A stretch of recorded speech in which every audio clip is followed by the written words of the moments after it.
هەوڵەکانی حکوومەتی هەرێمی کوردستان بۆ کەمکردنەوەی ڕێژەی پاشەکەوتی موچە چۆن دەبینی؟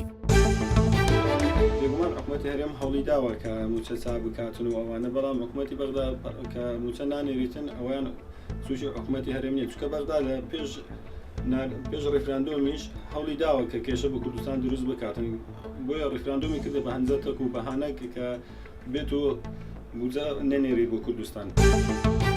من وەکو گەنجێک دەستخۆشی لەم هەنگاوی حکوومەت دەکەم، هیوادارم زیاتر لە بەرژەوەندی هاوڵاتیانی خۆی بڕیاردادنەوەک لەبەر بەرژەوەندی تایبەتەکانی خۆی ئاگای لە هاوڵاتیانی خۆی نەمێنێت.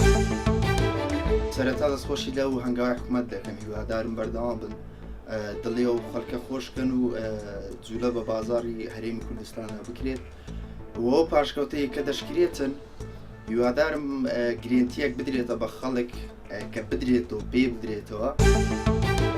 ئەو پاشەکەوتەی حکوومەت داڕادەیەک زۆر باشە ئەگە بەردەوام بێ، ینی بەس بۆ نمونە بەس لە بۆ هەڵبژاردن نەبێ، دوای هەڵبژاردن نەمێتەوە.